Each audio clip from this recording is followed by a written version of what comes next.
Nothing makes me happier when I get a new model. And that's a good thing, because this is the Happymodel Mobula7 O4, the newest model from Happymodel, equipped with the DJI O4 Lite. The question is it any good? And more importantly, can it survive a deliberate crash from 20 foot high? Time to find out. Let's go. Lots of parallels have been drawn between this and the Beta FPV Meteor 75. They are essentially relatively very close in size wise. The difference is this is a 2S, whereas the Beta FPV is a 1S. Now, this is called the Mobula7, but it's 80mm. So, like, you'd expect it to be called the Mobula 8, really, based upon the naming previously. But it is what it is, and we'll deal with it. It seems that Happymodel may be looking at the model numbers and sort of rejigging them slightly. Now, this was supplied by the team over at Your FPV, and they did kindly send me a spare frame, knowing that I was going to deliberately crash this from 20 foot in the sky. So I'm going to leave a link down below. Go and grab yours from there too. The team there are absolutely brilliant. So our first job is obviously going to be to unbox the Happymodel Mobula7 O4. It comes equipped with ELRS. The box is relatively plain. It doesn't really tell you anything else. It does say 14 years old and for indoor use only. I'm guessing that's from a regulatory point of view. It does come equipped with ELRS version 3.0. When you open the box, you are greeted with this. And again, this. So there isn't a huge amount in the box. You've got 4 spare props. You've got some screws. You've got a spare camera holder, camera mount, whatever you want to call it, canopy, and a screwdriver. And you've then got a couple of stickers as well. So you've got Happymodel sticker, and then you've got like a little drone sticker, which is, we all like stickers in this hobby, don't we? That's really why we buy new drones. It's not for the drones, it's for the stickers. Let's be fair. Speaking of stickers, I'm going to have some out soon, so keep watching. Anyway, so yeah, I think the props are HQ props from what I understand. They're decent props. I did break one, but it was crashed into a steel railing at full speed. So we will check that later and see on the durability. And then obviously you've got the Mobula7 itself, which is, I mean, ultimately the Mobula range initially was sort of the gold standard, wasn't there, for like bind and fly tiny whoops, and then the sort of bigger 80mm and 45mm whoops that came along thereafter. The question is, in this day and age, do they still hold up that gold standard? And there is the spare frame as supplied by Your FPV. Thanks, guys. You know exactly what I'm going to do. Yeah, does it still hold up in 2025? Is it still as good? It certainly looks, as we sort of take a look around it, it looks like it's quality. You know, we can see there we've got the ELRS antenna tucked underneath through the wires. That's problematic, and we're going to discuss that later and why it's problematic. We've got a little bit of flex in the frame. My biggest concern here is going to be whether we get yaw washout because of how thick that frame is. That may be foreshadowing, I don't know, because I'm going to record this before I actually fly it. But that's my biggest concern. Looking at how sort of thick those ducts are and the size of the props and the way it's going to fly and the fact it's 2S, I suspect we may see some yaw washout under extreme circumstances. But, you know, I could be completely wrong. Overall, though, it does look quality. My biggest gripe initially is it uses a micro USB port, which in 2025, guys, come on. We need USB Type-C on all these boards. Most of the companies have done that now. Happymodel is still using that micro USB. And that's one thing I'll always call out, because I don't think we need to have it in 2025. So, taking a closer look at the QC now, and this is part of the video that I've actually re-recorded 3 times. So let's have a look. First of all, we've got the O4 camera sat on top, and instantly you can see that whilst the wires look lovely and neat, the the ELRS antenna is snarled up and pushed in between all of the O4 wires. You've got an electrical noise, you've got a signal noise, you've got all sorts of problems by putting that ELRS antenna in there. Now that may be put there purely for transportation, but there are no instructions with this to tell, especially newbie pilots, don't leave it there because it will cause issues. Now I deliberately flew it as it was, like a newbie would fly it, and I was getting telemetry loss at no distance at all. Pulled it out, and obviously, as you can imagine, it was absolutely fine. So the point being, if this is deliberate, you need to include some sort of instructions to say remove it from the wires, because that electrical noise will cause issues. Now, looking around the rest of the quad initially, it appeared that everything was relatively okay without too much of an issue. Now, this was all done before I'd ever flown the quad, before I'd ever powered the quad on, because we'll always do these shots and then we'll check it afterwards. And unfortunately, it did raise a couple of issues. So obviously, you know, one of them was that ELRS antenna. The second one, as we look at these motor windings here, you can see on the right hand side, they're not the best quality motor windings I've ever seen in my entire life. And even at the top. Now, they are smaller motors, they are harder to get right. I get it, I understand it, and I can sympathize with it. They're not brilliant, let's be fair. I'd have to compare them to more tiny whoop motors to know just how not good they are, but certainly on initial inspection they don't look brilliant. Another, not issue, but another problem I've got with this particular build is we're using a micro USB. It's 2025 Happymodel. I'm not sure if you guys are aware, but please use USB-C on these boards. Micro USB is a particular problem. I get lots of people emailing me and DMing me every day saying, I can't connect to Betaflight, I can't connect to Betaflight. And it turns out that they're using either a poor quality cable or a cable that only charges and doesn't actually carry data. Believe it or not, those are still out there. You don't get that issue with USB-C, so that's something I'd like them to look at. That's not necessarily a QC issue, but that's just something I'd like to raise at this juncture. So another issue that we had once we started inspecting the quad a little bit closer is that we noticed that the O4 antenna was not connected to the O4. And I initially thought that this was a QC issue. I just thought they'd slapped it together. No disrespect, but I just thought they'd slapped it together and forgot to attach it. I think the problem's a little bit bigger than that, because as we'll see in some footage later on, the antenna keeps popping off. And I think it's because of the way it's designed. Ultimately, because the antenna goes through the top, if you was to crash it, it stresses it and it may hold it as it rolls, etc., and then pulls it out. The best solution for this is going to be some E6000. So dab a little bit of E6000 on top of it, let it all dry, and you should have less issues.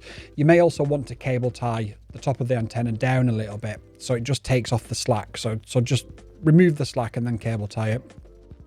That should really help long term in protecting that O4. That O4 is really fragile. So obviously if that's getting pulled off constantly, that's going to be a real issue for you. So just bear that in mind. Now, those issues are relatively minor. One thing that I was really concerned about upon reviewing this footage was these markings on the motors. They initially looked like there was burn markings. I can confirm that they're not burn markings. I've done a little bit of research and it seems to be that there's some sort of markings put on by the factory for whatever reason. Why they'd put them in blue when it could indicate a similar sort of rainbow colour before they turn black is beyond me. But that said, there was still an issue with the motors, as we can see here. We can see we've got a couple of lazy motors, the rear right and the front left as you look at them. And I initially thought that that was down to the fact that we've got this stuff on the motors and it appears that we've got burnt out motors. As you can see, when I tried to take off for the first time, the quad flipped, because unless you put enough power down, as you can see, one or two of the motors are being relatively lazy. So I sought some expert advice before I put this video out. This is the third edit of this video. Now, I want you to just have a watch of this video first, and I'll come back to you in a second. It's not catching anything. No. But when you give it some throttle, it stabilises out.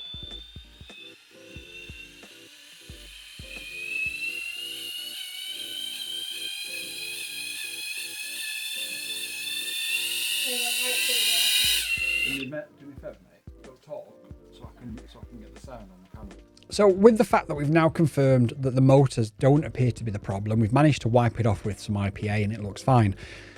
We've still got this problem of the lazy motor. and it did feel a little bit sluggish in there. Again, I've sought expert advice from expert tiny hawk pilots. I was having to take off on around about 45% throttle. I am told that that's relatively normal for a quad of this size and weight on 2S. So the sluggishness may just be because it was a little bit windy, and the ducts are relatively large in comparison to other models. So not content with just leaving it at that, we then decided we needed to investigate and dig a little bit deeper. So what we did is we loaded up ESC configurator, and then we flashed BlueJ21. What that allows us to do is change our minimum startup powers. And again, from the experts, the general consensus was set it to 1100 and 1150 respectively on the first two sort of columns. So that's what we did. And here is the result after we've flashed BlueJ21 and put in the settings that should realistically stop all these problems. And as you can see, it doesn't fix anything. Everything is exactly the same as it was before. What does this mean? Well, ultimately, it could mean nothing. It could just mean that the way it's handling the startup power is just the way it's handling the startup power. But it could also be indicative of a problem with the ESC. Now, I don't know if that's the case. I can't be 100% sure. So I'm not going to slam it and say, right, I've received it and there's a bad ESC. But it does suggest that that may be the problem. The only way I'm ultimately going to find that out is by flying it a lot more. And that's what I'll do over the coming weeks. And then I'll bring you a follow-up video to see how it goes. It's a bit disappointing that there does seem to be a problem there. You can see on the screen, obviously, the settings that we've put in and the fact that the issue is still there. Once it's in the air, it flies really well. And on a 550 mile park, you'll get about 4.5 minutes. So it doesn't suggest that there's a problem, but also something just isn't quite right. And I'm not able to say one way or the other, yes, this is a definite problem, don't buy it, or no, it's absolutely fine, go ahead and buy it. What I am able to say is I'm presenting the facts. This is the third time I've edited this video to ensure that I get it right, because what I don't want to do is tell you information that's wrong, put misinformation out there, either one way or the other. This is the information that it is, and this is ultimately what we have to deal with, and we'll take it from there. But for now, we'll leave the QC segment of this video and we'll move on to the next. So on a lighter note, let's check the weight of this drone. And with a 550 Mark 2S, it's coming in at 67 grams. Remove that battery and it will drop on the scales at a sprightly 38 grams, exactly what Happymodel said it would be. Now, the next test is one of my favorite, and that is how much noise does this thing emit. We have got a noise meter. Some people say it's not a very good one, but we're using the same one for each so we can see the differences and the comparisons.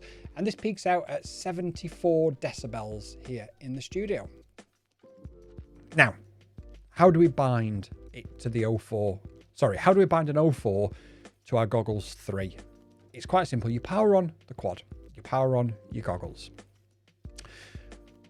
Now, there is a bind button on the side of the O4. You just press it, and if you look now, you can see in a second, there you go, you can see now it's flashing, look. And then all you need to do to bind the goggles is find the power button underneath and just hold it down. Don't press it, just hold it. Your goggles will then start making a beeping sound. Give it a couple of seconds, watch the light, and it's gone green. You're now bound to your goggles. I did try and show you, but these things have a proximity sensor, and sometimes you can put your finger over it and it works, but for some reason mine doesn't always do that.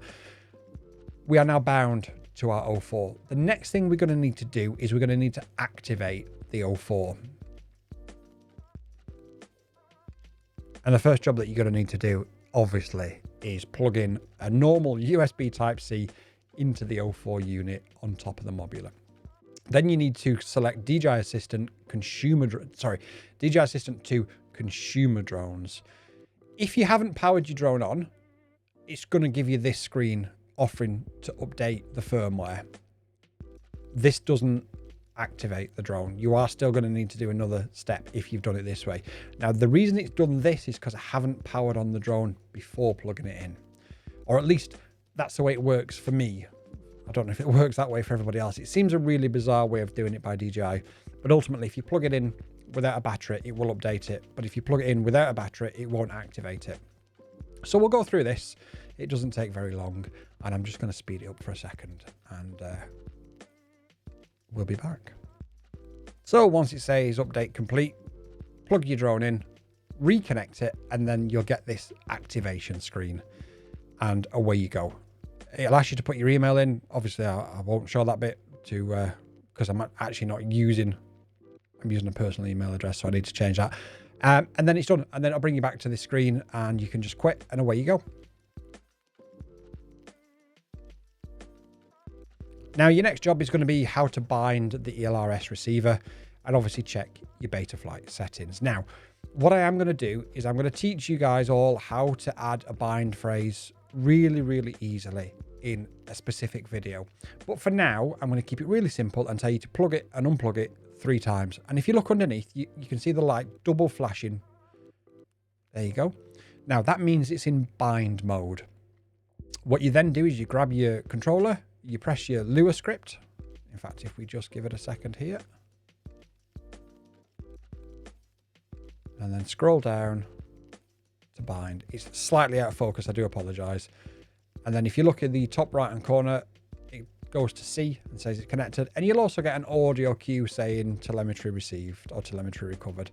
And we can also see on the widgets as well there, look, that it's telling me that it's connected. So we are now bound. What we need to do now is go into Betaflight to add our arming switches and to check all of our settings. So again, you've got to plug a micro USB into the underside. Once we're connected, we'll just check and make sure that the MSP display port is set up, which it is. We'll come down and check to make sure that 180-degree arming is set. There is a quad coming to the channel brand new from the manufacturers that still has the arming set to 25 degrees, which means that if it's any more than 25 degrees, you can't arm it. We've also checked to make sure that air mode is enabled. That's really essential. And then we're also going to increase it to 4.35 maximum cell voltage because we're going to be using LIHVs. We are a little bit zoomed in on the screen. I do apologize. This particular machine won't let me record. We've got the failsafe set to drop. We don't need to worry about presets for this particular quad. And for anybody who needs it, I'm just going to scroll down and show you what the default tune is as set by Happymodel. Now, I've looked into this because, again, foreshadowing, we are going to sort of discuss there are a couple of flight characteristic issues. I can't really see a way of improving this tune more than what it is set to for the size of the quad. So that is a bit of an issue. This is what the standard rates are. Obviously, we laugh in the face of standard rates. I'm not going to go crazy with this. I'm just going to change it to 800, which in reality, I probably should have changed it more to about 950. I always set my yaw, well, I normally set my yaw slightly lower, but I clearly haven't done this time for some strange reason. And then we need to make sure that our channel map is right. Now, this has actually got TAER, which is a really, really weird protocol that hardly anybody uses. Mine is RETA, so I just need to type that in. If you don't know what I'm talking about, just check your sticks, and as long as they work, don't worry about it. So I'll now scroll up and make sure that my yaw stick, my throttle stick, my elevator stick, so on and so forth, is all working. And we're absolutely fine. So we sorted there. Just check a couple of switches, make sure they're okay, and then we'll go into the modes tab and we'll set up our arming switch. Now, arming switch is already set to aux 1, which is what I use, so I've just checked to make sure it works. And then I'm just going to reverse turtle mode and angle mode. So angle mode is actually set to the switch off position, so we just need to move it to the other side. And then I'm just going to switch these around because I prefer them on different switches. And that's it. The modes are all set up. There's not really anything else to check within Betaflight. What we will do is we'll have a quick look at the OSD. And then the really important thing to check is what version of Betaflight that we're running. And I'm pretty sure I did check that. Especially now I've said it, because if I didn't check it, I'm going to look a fool, which won't be the first time. And nor will it be the last because I didn't check it. So you join me at a new flying site, and we start off initially by doing a cheeky little mighty flip over a lamppost. Now, I'm not going to do a narration over the flights. This is the third time that I've edited this video, and what I don't want to do is I don't want to have my previous biases where I thought there was an issue here, now there might be an issue here, to overcome what is the flight footage. So ultimately, I am just going to say, as you can see underneath me is a complete bog there. Now, even in the summer, you can sink into that. As I got to this tree, I got telemetry lost, and that was because we'd left that ELRS antenna tucked under all that electrical noise wire where Happymodel had placed it. That's the level of distance that you can go before you start losing telemetry in the way it's set up. So just bear that in mind. And we've also got a yaw washout there as well. Now, again, I've done lots of due diligence with this because I really wanted to make sure the information that I put out was as accurate as possible. I'm not an expert tiny whoop pilot, don't get me wrong. So I have spoken to a few, and the general consensus is for a quad like this, 550 mAh is a bit too heavy and will cause that yaw washout. So that may not necessarily be the quad's fault. I've been recommended to go to something like a 380 mAh, I think it was, or 330 mAh. And I've ordered a couple of those from AliExpress, and we'll see how they come, and we'll see if that fixes that yaw washout problem. I don't want to speak for too long now because I don't want my previous thoughts and feelings to influence the footage that you're seeing on the screen. The main, like I say, the main part to comment on there is the yaw washout could be caused by the battery being too heavy. So we'll give that a go later on when it arrives. And then the other issue being that ELRS antenna being stuck under all that electrical noise and all those electrical wires really does cause a massive issue with the signal. So make sure that you pull yours out of there. And Happymodel, maybe if you just include like a sheet in the box that says, please make sure you remove this from the wires before you start to fly it, because your signal will degrade absolutely massively. Okay, time for me to shut up. I'm going to crash here. Beautiful. I did break a prop there. No other damage to the drone. It is quite decent. I'm going to shut up, enjoy the flight footage, and I'll be back with you at the end.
Moving on to the durability test, the reason why you're all here and the most important part of this video. So we smash it against a relatively hard steel wire. We did break a prop. Then we do the mighty flip into the ground, and then we disarm from 20 foot in the sky. Let's have a look at how that goes.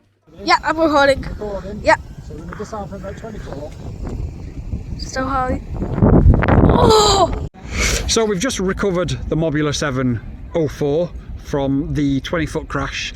There's no damage to it, but again the antenna has come off from the O4. It came off from the O4 earlier and it was off out of the box from the O4 as well. There is no other damage to it. There is a mark on the plastic where we had that crash earlier. Somebody's car sounds like it's about to explode, but apart from that there's nothing major. We do need to look at a solution how we can stop that O4 antenna popping off all the time, because it will fry your O4 VTX if that keeps happening. Peace out. So moving on to the community spotlight, and I want to first start by thanking our incredible members. We've got Barry Morgan FPV, Only Drones, Oinks FPV, Not Here, Phil Anderson, James III of Boston, JR FPV, Harry M Photography, Doper FPV, Han Solo, Reindeer, Jamie Primnett, Scottish Allen 420, Peter Puff FPV, Christopher Concry, Connor Clark, Boy Wonder FPV, Club Alexandro, Silicam Photography, Shaky FPV 21 and SOS Death Pilot. I also want to give a special shout out to Mark Duplex. He is a new pilot. He's finding his confidence to take the drone out that he won off the channel a while ago. And I'd like everybody to leave a comment down below and give Mark that support and that confidence to get out and do it. Because I know that once he's done it, that he's going to absolutely love it. Now, if you want to join the members and get a shout out every week, it costs just $1.99 to do so. If I haven't earned that from you or I don't deserve it, that's fine. But please do hit notifications so that you will get notified every time we upload a new video. Now, another way that you can get featured is by leaving a really good comment on the previous video. The previous video was the Flywoo Fly Times 85, and here are 3 of the best comments that I've selected. Barry Morgan FPV says, without a doubt, the best reviews on YouTube, 30k subscribers, says it all, well done. I'm not highlighting this because he says I'm the best reviewer on YouTube. I'm highlighting this to say thank you so much for helping us pass that 30k mark. We're going to have a live video on Saturday detailing the giveaway as a thank you for all you guys' support to get us to 30k. And then when we hit 50k, we'll do another giveaway again. Now, talking about the Flywoo Fly Times 85, Merc Revolution says, battery mounts absolute dog. I still remember first opening a box and seeing those TPU mounts, thinking, what the am I supposed to do with this? Worst design I've ever seen on an FPV drone. I've got to agree. And I don't know why they keep doing it. Just give us a strap on for the battery, please, Flywoo. There's no need in this day and age to make it so difficult, so convoluted. And like I said in the review, ultimately, if you go out and you've not picked up the right TPU mount for the batteries that you've got, you're screwed. It's a joke. Just give us a battery strap, Flywoo, please. And DJ Dubs says, loving your videos, squadding quads. Hopefully more drone companies start to pay attention and give you the quads to review. Keep up the good work. The community appreciates you. And I genuinely appreciate the community, Dubs. So thank you so much. I have been rejected by a couple more manufacturers this week. I dare say a few manufacturers are getting a little bit nervous that I am deliberately crashing their quads from so high. But stand behind your product, guys. If you're going to sell it for so much, stand behind it. Ultimately, you know, anything that's featured on here, people will know is worth buying. So stand behind your product and maybe support us to support you. Anyway, thank you so much, everybody, for your comments. If you want to be featured on the next video, leave a really, really good comment down below on this video.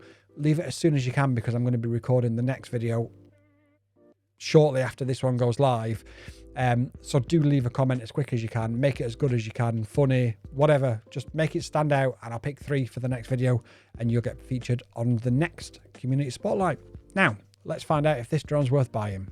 Now, just before we talk about should you buy it, a couple of improvements I want to make is buy the Vifly Toothed. If you've got a 2-inch drone, a 2S drone, you're going to need a way to charge these batteries. The best way is with the Toothster, and if you've got a 1S, get the Whoopster. They're really, really good. I'll leave a link in the description down below to both of them. I probably don't plug these as much as I should, but ultimately you can plug them into a power bank. You can take them out with you. You're not constrained to big chargers, and for balancing and stuff, they're really, really good. They'll go to lihv levels. I've been using mine virtually daily for the past year, including the 1S one as well. Absolutely brilliant. I can't recommend them enough. I'll leave a link down below in the description to the 1 and the 2S. So, talking about improvements, what can we do to improve this drone before we talk about whether we should buy it or not? The biggest issue I had, or the two biggest issues I had, were the antenna for the ELRS. It's obviously getting electrical noise from being tied up in those wires. So do what I'm doing here and just grab a little screwdriver, just pull it out and just put it up the side of the camera. That will help you. The other biggest issue really is that O4 antenna that keeps coming off in the crashes. Every crash I've had, it's come off. I think it's because of how it goes into the mount is where the real problem is. Now, just showing you here, the 850 doesn't fit. There you go, look. So you can jerry rig it and put it underneath. I did that with the Mobula and it flew like a house brick, so I wouldn't advise it.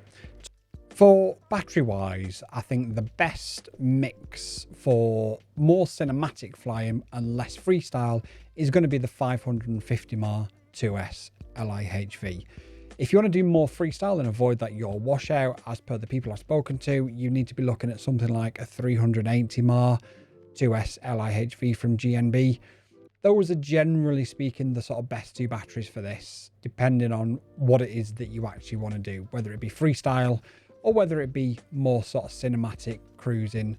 I'm told the smaller battery will give you about 3.5 minutes, and the 550 gave me about 4.5, maybe even slightly longer, but at least 4.5 minutes. So those are the two batteries that I would recommend. Now, obviously coming around to the ultimate question of, do I think you should buy it? And this is a really, really difficult one for me, because this quad should have been something really quite spectacular, and it's let down by a little bit of sloppiness from the manufacturer. First of all, when we received it, it's come all the way from China in that box with just a little bit of bubble wrap covering it. Now, that's fine. Nothing's happened to it in my instance. But we all know just how fragile the O4 Lite is. To come all the way from China without even a little bit of foam covering it just seems a little bit, I don't know, it just seems a little bit wrong. Like I say, in my instance, don't get me wrong, I'm not saying it's caused any problems, it hasn't. It may have been the reason why the antenna had popped off. Again, UFL connectors are really, really fragile. That ultimately could have caused bigger issues, but it didn't, so that's okay. To fix the UFL connector popping off, get some E6000 and dab some E6000 on that. Make sure you remove the ELRS antenna from all those wires. And then really the only remaining issue is that ESC laziness on startup, but ultimately it doesn't seem to be affecting the flight performance. We're still getting 4.5 minutes. We're still able to freestyle it. As you could see from the videos, I was able to throw it around relatively hard. And ultimately, whilst we can look and potentially say there may be an issue with the ESC, we can only take it at face value today. And the face value today is, once you've throttled up and taken off, it flies really well and is actually a really enjoyable quad to fly. And I think that's the most I'm going to be able to say about it today. I can't say definitely don't, and I can't say definitely do until we know more about the potential pitfalls. It's such a new product to market. There's always going to be teething issues, don't get me wrong. The teething issues that I'm having may actually be nothing, and in 6 months' time, I may have flown it every single day and had no issues, and that'd be brilliant. But it's a little bit bizarre that doing what is recommended by adding the startup power and flashing Blue Jay 21 hasn't fixed the problem in the way it should have done. I think if you're willing to take the risk, it's a really, really enjoyable quad to fly. But just bear that in mind. Now, the other question that I'm asked numerous times every day is, should I buy the Mobula7 or should I buy the Beta FPV Meteor 75? They're very, very similar quads. I think I'd always go with the 2S because it gives you less sag, and ultimately that's one of the most important parts when you're flying a drone like this. Whilst Beta FPV have done really great work with the matrix board to ensure that that VTX will never brown out, even on a 1S, you still get a lot more sag on a 1S. But that said, the Meteor did fly probably equally as well as this.